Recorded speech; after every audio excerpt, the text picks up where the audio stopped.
Hi everyone, welcome to our English lesson for today. So we're going to be looking a bit more at our experience. So can you remember what we are doing in our experience? I'm in Sevenoaks, get me out of here. What are we learning to do? Pause the video and have a think.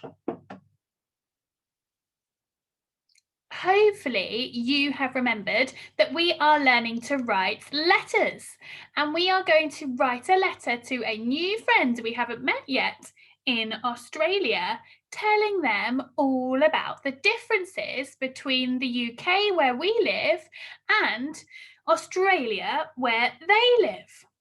Fantastic. Well done if you remembered that. Super. So we're going to have a look at another type of letter today. Last week we were looking at informal letters. And if you remember, they were letters that you write to your friends or to people that you know. And they use chatty, informal language because you know the person you're writing to. So today we're going to have a look at formal letters. So let me share my screen with you, and then I will be able to share our learning objective. So today we are going to be looking at to know the features of a formal letter. So we need to be able to list the key features of a formal letter is our first success criteria. Secondly, we need to identify the key features of a formal letter. And lastly, we need to be able to identify the additional features of a letter. So other things you might include in a letter other than the way it's laid out. So let's get cracking. So I would like you to have a think of the first lesson we did. What was a formal letter? We recorded it in our journals. Could you pause the video and have a think what a formal letter was? Off you go. Hopefully you remembered a formal letter is written for an official purpose. You write formal letters to authorities or work colleagues, so people who you work with. So they're important letters and they're quite serious ones. So what are some examples of formal letters? Why would we write a formal, serious letter? Can you pause the video and say out loud some of the reasons for writing a formal letter? Off you go. I wonder if you said some of the ones I've been thinking about. So, job application. So if you want to write to an organisation who you want to work for, you might write a job application. Travel reservation. So if you want to book to go on holiday somewhere, you might write a travel reservation letter. Someone in Dragonflies came up with this one, writing an invoice. So if somebody owes you some money because they've paid you to do something for them for work, then you might write an invoice. And lastly, a letter of complaint. So if you went to stay somewhere and you weren't very happy with it, you might write a letter of complaint, which would be a very serious letter, wouldn't it? So we are going to have a look at some of the features of a formal letter. So I would like you to pause the video in a moment and draw yourself the middle of one of our bubble maps with formal letters written in the middle. Off you go. Have you done that? Well done. So it's time for your first task of the day. We are going to watch a quick video together, and I would like you to see if you can record all of the features of a formal letter on there. So let me just find the video.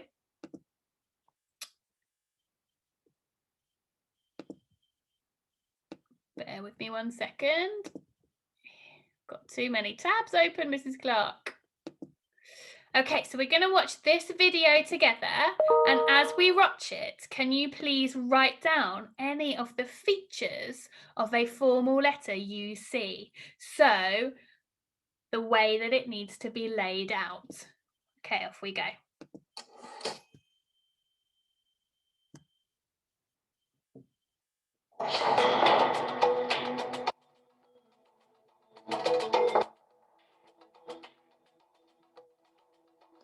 Enter. Latest application for the position, Mum. Feed it into the projector. Let's analyse this applicant's letter writing skills and see if she understands the correct layout and language of a formal letter. Address, top right. Aligned right as it should be. Email included underneath. She's online, that's good. Date underneath her address, correctly formatted with the date, then month, then year. Very nice formatting, Mum. Our address, next line down. Aligned left. So, both her address and ours are correctly placed and formatted. Excellent. How did she get my office number, Fleming? Not sure, Mum. Strong investigatory skills, I suppose. Dear Sir, Madam. Always good to use dear in a formal letter. The number of times I've seen a simple hi, dreadful. A full name is best, but I suppose in this case our security protocols are working and she couldn't find one out. Yes, Mum. I am writing to inquire about the recent opening for the position of International Person of Mystery in the MI6 organization. Clear purpose stated in the first paragraph. It's grammatically correct and appropriately formal language as well. If I wanted your opinion, Fleming, I would have asked for it. Sorry, Mum. If given the opportunity, I can demonstrate the determination and cunning you require of a spy, while at the same time reflecting the values of your organization. But you're right. She's using her wide vocabulary while maintaining a formal and serious tone. I like her. Please find enclosed my current CV, and do not hesitate to get in touch if you require anything further. Thank you in advance for taking the time to consider my application. She gives us a clear course of action and is unfailingly polite. How does she sign off? She leaves the correct spacing, one line, then writes, yours faithfully. Good work, Ms. Bond. Yours faithfully is correct when you don't know the name of the person you are writing to. Yours sincerely is wrong in that situation. You should only write that when you know their name. Then she signs Jane Bond, printed underneath too. Nice signature. And a great name for a spy. Bond. Jane Bond. Shall I call her in, Mum? Well, she has great language skills, and she knows the correct format and layout of a formal letter. Get her in for practical testing. Very good, Mum.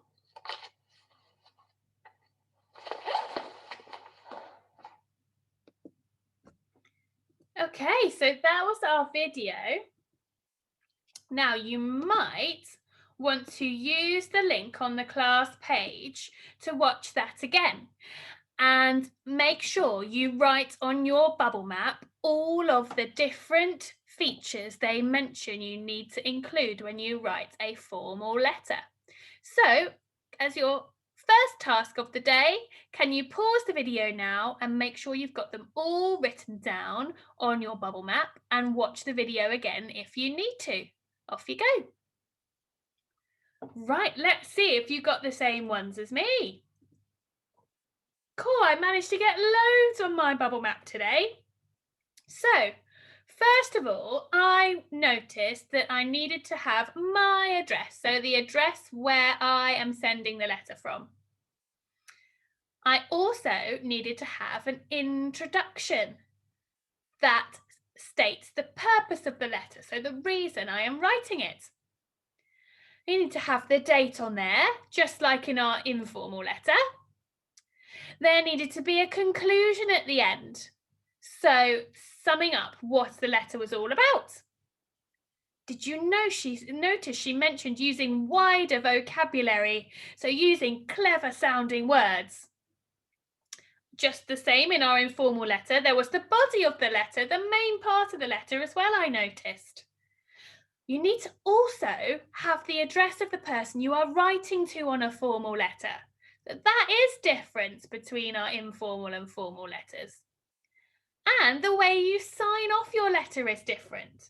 So if you begin with Sir or Madam, you write yours faithfully. And if you begin with the name of the person, so the full name, you end your letter with yours sincerely. You also start your letter with dear, and she said, didn't she, don't use hi or hello in a formal letter. You must use dear. And then either sir or madam with a comma, or the full name of the person. So that's their first name and their last name. And finally at the bottom, there was a signature, wasn't there? And also the name written normally. So I wonder if you got all of the ones that I did. And if you didn't, you might like to pause the video and add on any that you missed. So if you want to do that now. Fantastic, well done. Right, now it's time for our next task. Let's see if we can identify the key features of a formal letter. So here is a formal letter that has been written. And I would like, you can find a copy of this on the class page. So if you've got a printer, you can print it off. If not, you could just point to where you think the features are. So next task, print this off, and can you label each part of the letter with regards to where the formal letter features are? So where is the address? Where is the sender's address? Where's the date? Where's the signing off bit? Off you go. Right, shall we see if you found them all? Are you ready? So here's the letter again. Up the top there, you've got your address. So remember, the address of where the letter's being sent from is in the top right-hand corner. Well done if you found that. Then we've got contact information. So put the address of the person who is writing the letter. In this case, it was me, so I've got my email address there. Also needed the date, so I wrote this on Friday. I've got the 5th of February 2021 as my date. Over here, look, there's the address of the person we're writing to. So I am writing to somebody in Sydney, Australia. I've identified the dear and they've used sir or madam. This section here is the introduction, and it states the reason for writing the letter. I'm writing to you as I would like to book one room for the 23rd of February. I have wanted to visit the stunning, sunny, stylish city of Sydney for as long as I can remember. So that's the introduction. Here is the main body of the letter. This is the main part of the letter. And this last bit is the conclusion. So I sincerely hope you will have availability on the above dates, and I look forward to hearing from you soon with confirmation of my visit. So summing up, that's why I've written the letter, because I want to be able to stay at this hotel. Down here, we've got this signature of full name. So I've put Mrs. Clark. And lastly, we've got this signing off, yours faithfully. And I used sir or madam because I don't know the name of the person who books the rooms at this hotel. So I had to use yours faithfully as my signing off. Did you get all of those? Absolutely amazing if you did. Well done. So here's my next question to you. What additional features do you think could be in a letter? So we know how to lay it out now. I'm talking about types of sentences, different literary devices we might also use in a letter. Pause the video and have a think. Can you think of any we might use? Right, let's see. Did you come up with some like me? You might use some expanded noun phrases in a letter to make it exciting. Statements, perhaps? Exclamations, maybe? Definitely some questions. conjunctions in there, commas in a list, and maybe apostrophes. So all those things we've learnt so far this year and we've been practicing using, we will also use them when we write our letter. So there are additional features that we can include in our formal and our informal letter as well. So, next task. Can you find any of those additional features in our letter? So, open up the letter again from the class page or the one that you've printed off. And can you now try and find any additional features in our letter? Pause the video now, off you go. Did you find them all? Look, first one I found was a statement. I am writing to you as I would like to book one room for the 23rd of February 2021. That's a fact or an idea, isn't it? It's a fact. That's what I would like to do. See if I found any more. Look, commas in a list. But I have heard it has magnificent mountains, the Great Barrier Reef, rivers, beautiful beaches, and an incredible place in the outback called Ayers Rock. Commas in a list has been used. Oh, look here. Some expanded noun phrases. Beautiful beaches. That's an adjective describing a noun, isn't it? We've also got over here, magnificent mountains. Adjective describing a noun. So there's an expanded noun phrase. And also I found a question. Have you ever considered how lucky you are to live in Sydney? A question.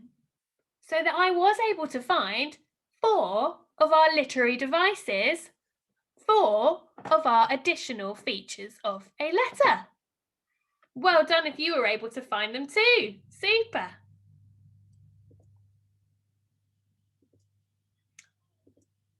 Right, now I would like us to do our last thing of the day. I would like us to look at our reflection. So I would like you to reflect, firstly, on what have you learnt today? What's been your main part of your learning? Then how will this help you to write your letter to your new friend in Australia? And lastly, how could you use your new knowledge and skills in your wider life?